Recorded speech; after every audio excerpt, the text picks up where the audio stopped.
Hello everyone, my name is Grayson and welcome to more Spooktober Extravaganza. Today we're going to be playing a RPG game called Hellslave. Now this is not a strictly scary experience, but I have to say it is very ambient.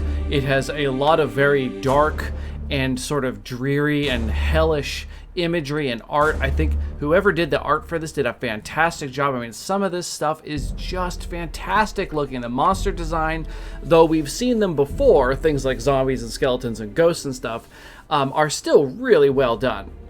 So this game is an RPG. It is not a roguelite or roguelike or anything like that. It is a narrative-driven story RPG where you can grind if you need to, but you don't have to. There is gear, there's leveling up, and those things are done in a pretty interesting manner, I have to say. There's also a number of interesting combat systems that are introduced to you slowly over the course of the game that will give you lots of options to make you feel very powerful and versatile, while at the same time the enemies will ramp up in difficulty, including even having multiple waves of them coming at you at once. So for this, I'm going to start a new game. I do have one where I have been playing, I'm up to level 7 with a character, but I'm going to start a new character because there are like 5 or 6 different classes you can play, and I've been playing with Baal, the Baal, and he gave me like a poison build. So I have poison, a little bit of bleed, and a lot of sneaky stuff like that. So stacking up lots of things and then sort of dodging and trying to wait for the enemies to bleed out on the battlefield. And it works really well. I feel extremely powerful. I'm going to have to turn the difficulty up actually. So let's start a new game, and I will let the introduction cinematic play. And by the way, this will be an episode 1, but it is going to be a tutorial. So I'm going to let the cutscene play. I'm going to talk about the systems, but we will do at least like a battle or two so that there is some gameplay in this episode. So if you want to know what this game is like, this is the only episode you have to watch to see everything. Alright, so let's start a new game. I will let the opening cinematic play, and if you want to watch that, great. It is very cool and sets the tone very well. If you don't want to watch it, I will put a timestamp below in the comments or in the description so you can skip ahead to the end of the opening cinematic. So here we go. Let's create a new character, set it to normal, and we'll let the cinematic play.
All right, so here we are. So as you saw in the cinematic, essentially Hell has opened up portals to the medieval society world that we live in and sort of invaded, and people didn't stand much of a chance, unfortunately. So we have decided to sell our souls to one of the forces of Hell, one of the demons or devils or whatever you want to call it, in order to gain power. So the invaders, we have actually bartered a deal with them in order to get enough power to take them down, which they will not like us using our power for that. So here we go. We can start the game up here. So welcome among us, young recruit. You will not regret your choice. You must forget about your past. Choose your new name, please, and tell me which demon you wish to swear allegiance.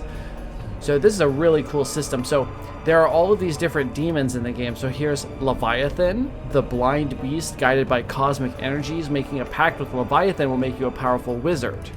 Lucifer, former angel, former servant of heaven. Lucifer masters physical combat and the power of light. Beelzebub, general of infernal anger. He wants you to have physical power and rage without limits. Now, rage is a resource in the game, kind of like mana. Baal, master of shadows and poison. He only leaves intoxicated corpses. This is who I'm playing as, and I'm extremely powerful. Satan, anti-prince of hell, make a powerful warrior of chaos out of you, always between life and death. And Asmodeus, empress of lust. This melee fighter feeds on the suffering she causes. Very cool. Very, very cool. So these are the forces of hell, the demons that are invading, and you're striking a deal with one of them, but then sort of betraying them and using their own powers against them. So I have played Baal. I'm interested in looking at the spellcaster build. I'm quite interested in this. I think the other one I would try is maybe Lucifer with the power of physical combat and light, almost like a dark paladin, which is super cool to me. But we're going to try Leviathan out. I'm going to click random. We're just going to be a completely random look. Click. That's a little boring. Okay, that's a little bit more interesting to me. Oh gosh, I don't know now. I've been clicking through random and I'm not real excited about anything I'm getting, so I think I'm going to try to make a funny looking wizard, so I'll be right back. Alright, so I've named my wizard Spooktober for my Spooktober extravaganza we're having on my channel, and I've given him a permanently ash-colored skin from all of the fire magic that's blown up in his face, and some kind of rune-looking stuff on his forehead, and of course, classic magic person, bluey, purpley hair or whatever. So we're gonna go with Leviathan. Spooktober is our wizard's name. Continue. Very well. He's like, are you sure? You seem nervous. You must be shaking with impatience. Drink this mixture and step into the middle of the circle. I will prepare the final ritual.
Alright, so we have betrayed the cultists that turned us into a follower of Leviathan, and we have killed them, and we have escaped on our horse that we found somewhere, I guess. So now what we're doing is, we are able to move around the world map now. So this is Byleth, or Beleth. This is your hub city for the game, and then from there you'll go out to different locations to do different quests and stuff. And that sort of manifests as sort of like dungeon crawls. So you can right click on a location to go there. It's really fantastic ambient sounds. So this is us right here. This drove me nuts for a while, wondering why I couldn't click on this. That's because this is supposed to be us. Here's our storage chest. If you ever have anything you want to put in storage, you can hold stuff there. There are like crafting materials and stuff, so you might have things you want to hang on to. There's all these different cool locations in Beleth here. There is a library where there's a gentleman that collects books. I haven't actually found any books yet to salvage and bring to him, so I'm curious what that's like. There is an inn. From here you can purchase, you can heal up for a very small amount of gold. So if you don't have full health or mana, it's like 3 gold. And I have like 1,000 gold in my other game. So definitely like pay for it. It's cheap. You can also buy stuff here. You can buy food rations. This is sort of like a little bit of health and a little bit of mana, and you can only use it once in between each combat. So you can't buy these and just chow down on meals constantly, which I like that it's sort of got that sort of realism to the eating. So we're not going to buy any of these at this time because I don't have any money really. We also have the forge here. So this is the smith, and then this person allows us to buy stuff and forge. Now we can't buy anything yet because we have to sort of complete parts of the tutorial. We also have the refugee up here. This is a druid woman, and she will also sell you things sort of for casters, and as well as she'll have like healing type stuff in a little bit. All of these characters also will give you quests and stuff as well. We also have the exit to go back out to the map, and then we have this commander guy here who gives us a lot of our quests throughout the game. So I'm not surprised by the news you bring, stranger. We've been getting attacked, and if the situation continues, we'll have to flee like you did. Your help is most welcome. I will think of what to do next. So we can go here to this person. Hey, do you really come from outside? Maybe I could ask you something. I was at the Tomb of Heroes with my grandson when we were attacked by monsters. I managed to flee, but I've already lost trace of my grandson, Arcady. I have no hope, and I think I know what happened to him, but I would like to be sure. Help me get rid of the doubt that haunts me. I will reward you. Okay, so we have our first quest while this commander tries to think of something for us to do to help out the town. So in the meantime, we're going to find our own way to help so we can head on out.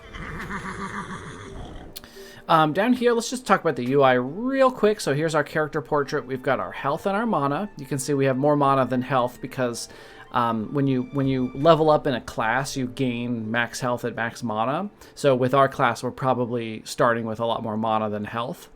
This is Rage. You'll get this as you make basic main attacks, and Rage is a resource like mana, whereas rather than starting full and you use it up, it starts empty and you generate it through actions and then you can use it up.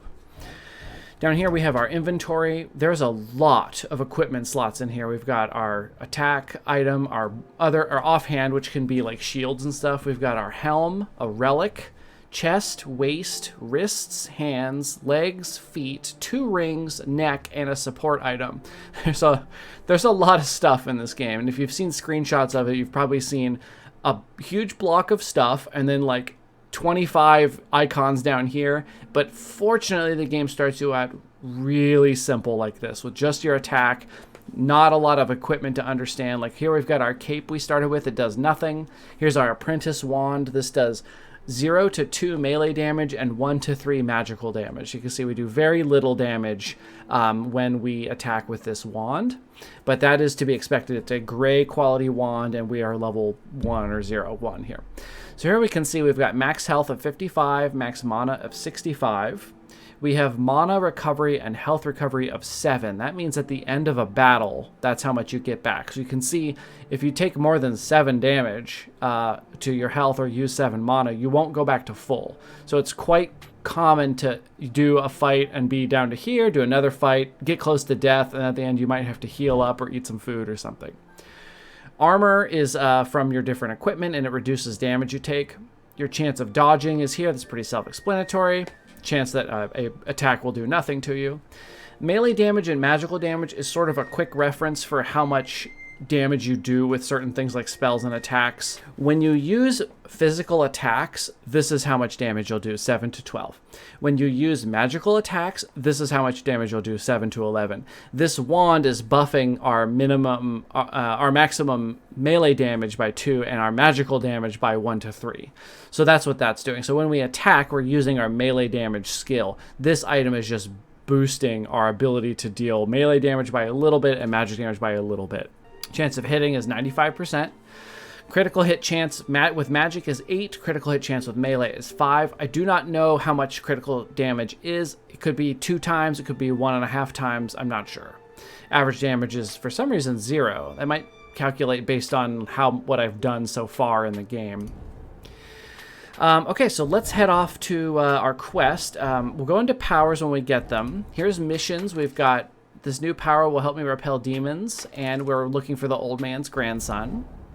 We've got the lore book. This will come up in a couple quests from now, and then the options menu, which you can freely change the difficulty at any time, which is quite nice. So we're just on normal for now. I think the early game is a little bit swingy, kind of like in a lot of RPGs where, you know, a single miss or a single dodge can change the whole fight.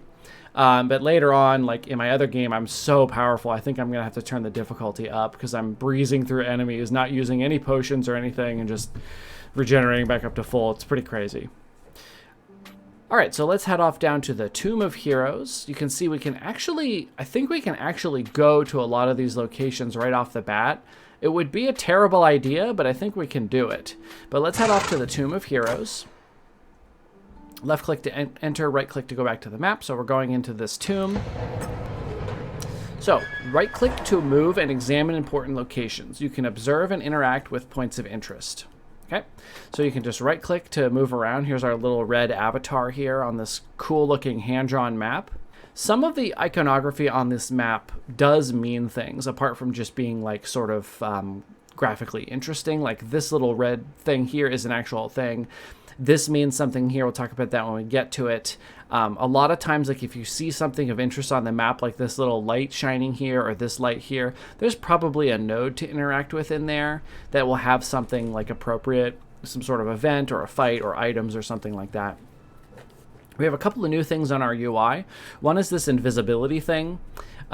This is available after battles, and you can go invisible. I think you can only use it once per dungeon. It may be after each battle, but I think it's only once per dungeon. But you can sneak around so you don't encounter monsters randomly, which you can do, but it's not like a Final Fantasy game where you encounter monsters every 7 steps. It's more like throughout a dungeon, you know, on this size, I would expect to encounter a monster randomly by walking around probably once. So it's not too bad. And you can tell your chance by this icon here, threat imminent. So this means that at any moment, I am pretty likely to run into a hostile mob. And then once you do, this will change down to green and say like threat level weak or non-existent or something like that. And then you know you have almost no chance of encountering monsters, and it'll tick up, get darker, redder, and then you'll have to fight another group. That doesn't mean you won't find monsters in the nodes that you click on. That just means, I think this just indicates how likely you are to find monsters when you're walking around. So now that we're here on the map, we can click on one of the nodes. On the right, a gate is blocking the way down to the necropolis. Key to the necropolis required. So you can see we cannot get through this gate. So we can go this way instead. Let's see what's over here. On the left, the corridor leads to the ceremonial room. Okay, so look at this art. I mean, there's so much art in this game. It's spectacular. So we're gonna go this way. We got another node here. Demonic Shrine. We'll go ahead and pray. If you've played Darkest Dungeon, you're probably cringing right now, but don't worry. Most of the things in this game are actually beneficial if it's not a fight. So here we can pray to different demon lords. We've got Lucifer, doesn't give his blessing to the weak and the maimed. Bareth gives a second breath to those who are exhausted. Or Astaroth leans over my shoulder to transmit his knowledge. So these are a little cryptic, and you kind of have to learn through playing what they do. This one sounds like it's going to give me experience. Let's click on that one. Leans over my shoulder to transmit his knowledge. Experience bonus. Cool. So I'm going to get more experience until I leave the dungeon, essentially. So that's pretty neat. So let's go up to here. All right, what's this node? Vault of offerings must be filled with valuable items, but you can hear growls coming from it. Let's search it. The Vault of Offerings. Okay, yeah. So this means we're not going to have a fight. We're going to get some stuff. Okay, so it's our first foray into getting items. So we have this terrible little magic damage wand and melee damage wand. So let's look at our gear we got. Gear comes in qualities. So we have gray stuff like this and like our starting wand. We have white, which is normal. And then we have like these blue sort of rare stuff. And then there are like yellowy kind of legendary things. They tend to be named things like the Helm of Asmodeus or whatever. We also get some coins. So we can grab that. We got 5 gold there. So let's just plop all this stuff in our inventory and then leave, and then we'll take a look at it. So inventory. So because we were not wearing a relic, when we grabbed it, it automatically equipped it, which is pretty cool. So this gives us max health and max mana of 7. Mythical dried beast organs. Pretty cool. We also picked up a Okipper branch. It's a 2-handed weapon, so it would take our shield slot. It gives us a little high amount of max melee damage, 0 to 4, and 3 to 6 magical damage. So that's pretty good. So let's go ahead and pop that on and then see if we get something better. I'm not interested in this wand anymore. We also got a broadsword, 2-handed sword that gives 5 to 8 and increases bleeding chance, and a heavy axe, 3 to 10. But it's a little slower because it gives us fatigue, which means it takes us longer to do actions. So I think I'm going to save this staff until we get magic, and I'm going to use this broadsword for now, which is pretty cool. It's a 2-hander. Yep. Okay, so we can leave there. Let's head on up here. The ritual room seems quiet.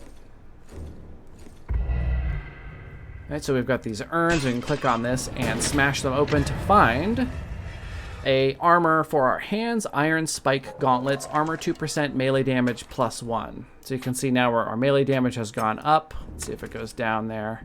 It may not fix that until we leave here. There it goes, there it goes. So 13 to 19 melee, so we're pretty strong in melee for a wizard.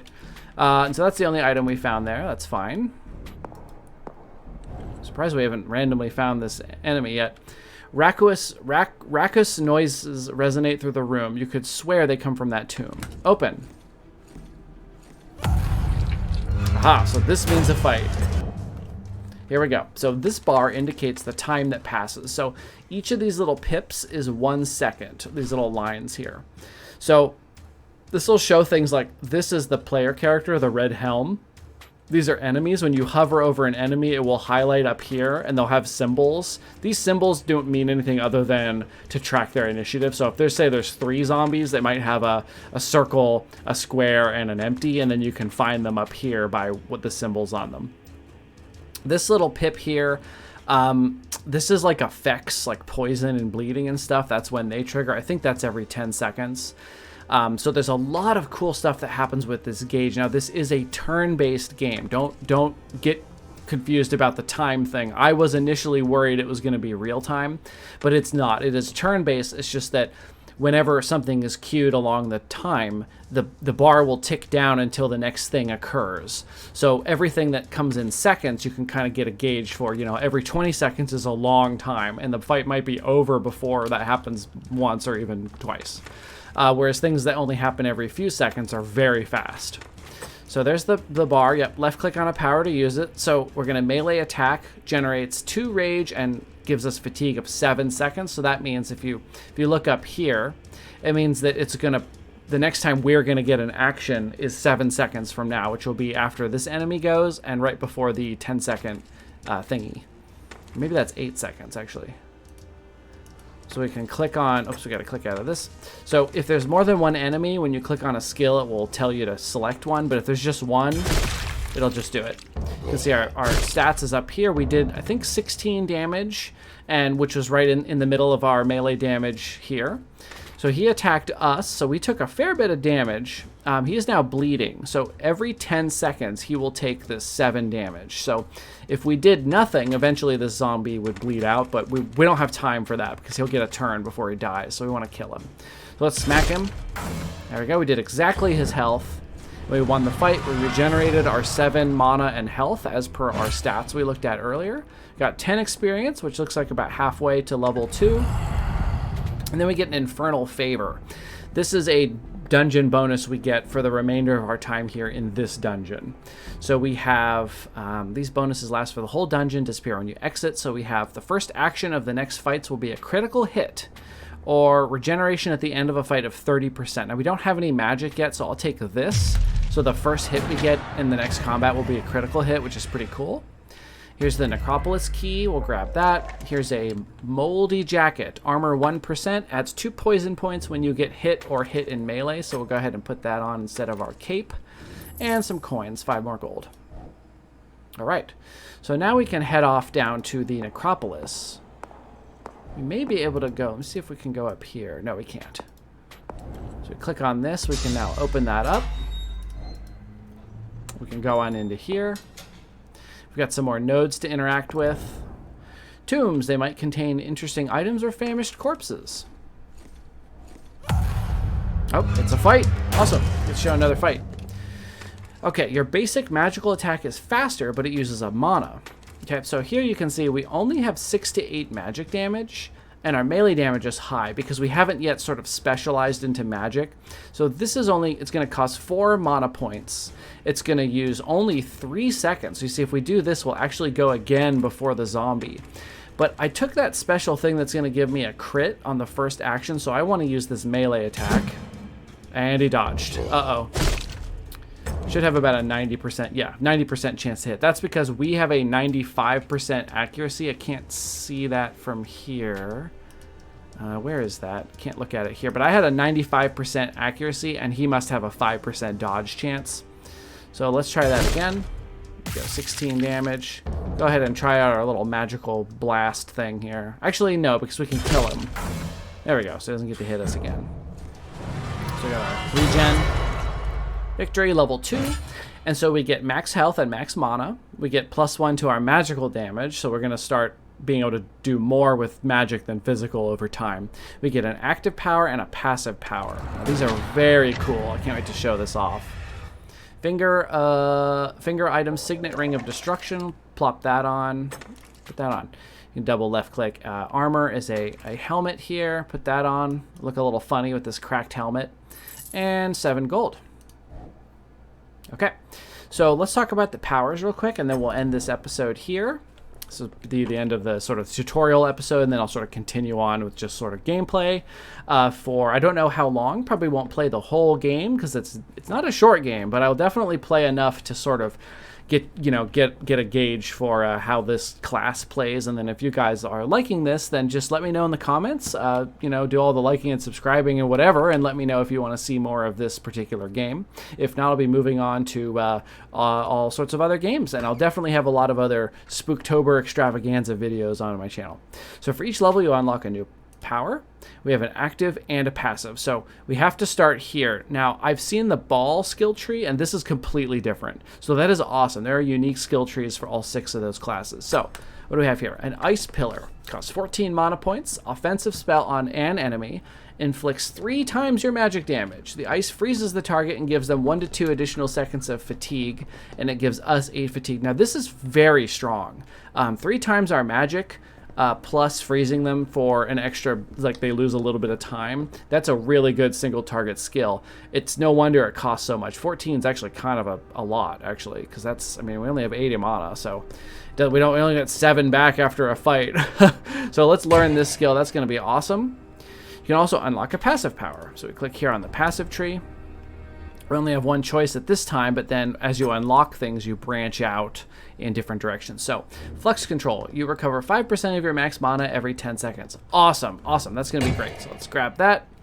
In the next level, you can unlock the adjacent powers. So you can see now we can sort of head off in different directions to get different sorts of interesting powers, both active and passive. And that's really one of the great things about this game is I have some active powers on my rogue character that are absolutely insanely powerful, and they combo with my passive powers so well that I feel like every fight is 100% in my control. It's really, really fun. So yeah, I'm really excited to try out some of these spells and stuff to see how this character plays. So with that, we're going to end this episode here. Come on back for episode 2. I will still sort of talk about things as they come up, but I'll probably be a little bit less verbose since it's no longer going to be a tutorial as such.